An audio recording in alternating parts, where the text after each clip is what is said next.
Gus Dur merupakan tokoh Muslim Indonesia dan memimpin politik yang menjadi Presiden RI keempat dari 1999 hingga 2001. Ia menggantikan posisi B.J. Habibie setelah dipilih oleh Majelis Permusyawaratan Rakyat (MPR) hasil pemilu 1999.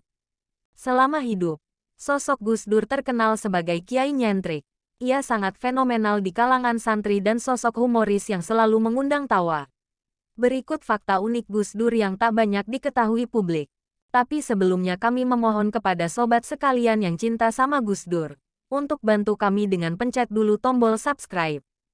Terima kasih saudara semua yang baik hati, sudah mau pencet subscribe. 1. Tidak punya dompet. Tidak banyak yang tahu jika Gus Dur sosok tokoh besar yang tak memiliki dompet. Hal itu diungkapkan mantan staf pribadi Ibu Negara keempat yang juga pendiri Barikade Kader Gus Dur, Priyo Sambada. Gus Dur itu tidak punya dompet karena tidak punya ATM, tidak punya kartu kredit, tidak punya uang tunai juga. Kalau pas punya uang, pasti enggak tahan lama, karena terus dikasihkan orang-orang yang minta bantuan. Saya lihatnya suka bingung sendiri, cuit Priyo yang diunggah melalui akun Twitternya. Pernyataan Priyo ini didukung cerita dari Kiai Hussein Muhammad, pengasuh pondok pesantren Dar Al-Tauhid yang juga keponakan Gus Dur. Kiai Hussein menceritakan, Gus Dur selalu menyumbangkan uang yang ia punya. Dia mengenang saat keponakan Gus Dur, Nani Zahiro, mengalami kesulitan keuangan. Gus Dur memberikan amplop honor seminar yang didapatkan kepada Nani. Dia meminta sang ponakan mengambil keperluan di dalam amplop yang masih tertutup rapat. Dia membuka amplop itu. Tetap sesudah menghitung isi amplop tersebut, dia bilang bahwa keperluannya adalah seluruh isi amplop itu. Gus Dur diam saja lalu berkata, "Ya sudah gak apa-apa, ambil saja semua." Kisah Kiai Hussein melalui akun Twitternya. 2. Meledek Yahudi di depan Presiden Israel. Gus Dur terkenal sebagai sosok yang jenaka. Banyak pejabat dan pemimpin negara yang dibuat terpingkal oleh cerita-cerita Gus Dur.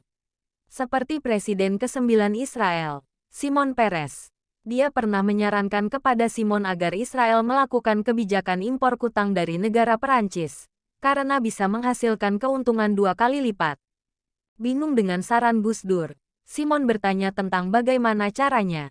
Gus Dur lalu membeberkan ide brilian yang sungguh lucu, sampai konon Presiden penjajah Palestina itu tertawa hingga terbatuk-batuk. Imporlah kutang dari Perancis, setelah itu potong jadi 2. Setelah dipotong 2 baru dijual. Kutang yang aslinya hanya bisa dipakai 1 orang. Di Israel bisa dipakai 2 orang asal dipotong dulu. Jangan lupa tali-tali pengikatnya dibuang dulu. Kalian bisa memakai kutang sebagai topi untuk pergi ke tembok ratapan. Celoteh Gus Dur. Lelucon itu langsung membuat Shimon Peres terbahak-bahak. Ini karena topi khas Yahudi di Israel yang bernama kipah, memiliki bentuk bulat dan dipakai hanya menutupi ubun-ubun. 3. Bisa berbicara 6 bahasa asing. Gus Dur sempat mengenyam pendidikan di Universitas Al-Azhar, Kairo, Mesir. Kala itu, Gus Dur aktif dalam Perhimpunan Pelajar Indonesia bersama karibnya, Kiai Haji Ahmad Mustofa Bisri, Gusmus. Tentu, kemampuan bahasa Arab Gus Dur tak diragukan lagi. Namun ternyata, Gus Dur tidak hanya fasih berbahasa Arab, dia juga kerap melakukan perbincangan setidaknya menggunakan 6 bahasa asing. Fakta itu dilontarkan oleh Priyo Sambada melalui akun Twitternya. Sampai detik ini saya tidak tahu pasti berapa bahasa Gus Dur menguasai. Tapi saya pernah dengar beliau bicara dalam bahasa Arab, Inggris, Spanyol, Jerman, Belanda, dan Prancis. Minimal berbasa-basi beberapa saat dengan jurnalis asing.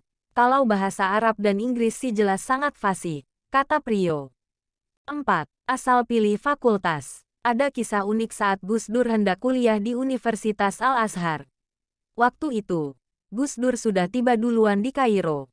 Kemudian menyusul Kiai Haji Mustofa Bisri yang juga hendak kuliah di Al-Azhar, setelah mendapat beasiswa dari Departemen Agama. Saat sudah di Kairo, Gus Dur bingung hendak masuk fakultas apa. Dia pun bertanya kepada Gusmus hendak masuk fakultas apa. Gusmus menjawab hendak masuk fakultas yang baru saja dibuka. Spontan Gus Dur menjawab akan masuk ke fakultas yang sama dengan Gusmus. Sampai suatu ketika, kuliah pertama dimulai. Gus Dur kaget. Karena mata kuliah yang diajarkan di jurusan yang diambil sudah ia pelajari. Ia lalu menggerutu kepada Gusmus.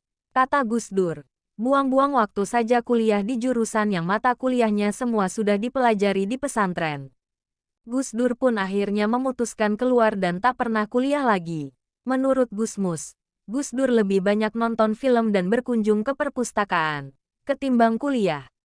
Namun tidak ada yang meragukan ilmu dan kecerdasan beliau. 5. Tidak pernah menamatkan kuliah. Gus Dur dianggap kiai yang punya kemampuan lebih.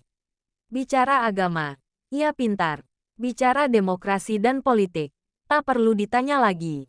Diajak ngomong sepak bola, dia juga piawai bak komentator tenar. Intinya dia multitalenta. Tapi, ternyata Gus Dur sama sekali tidak punya gelar sarjana. Ia memang pernah kuliah di Al-Azhar, tapi hanya sebentar. Gus Dur tak pernah menamatkan kuliahnya di Al-Azhar. Dia sempat melamar kuliah di jurusan sastra sebuah universitas di Irak. Ia diterima, tapi di sana, Gus Dur pun tak betah. Jadi sampai pulang ke tanah air, tak satu pun gelar sarjana yang berhasil ia sabet. Walau begitu, kecerdasan Gus Dur melebihi sarjana bahkan lulusan doktor.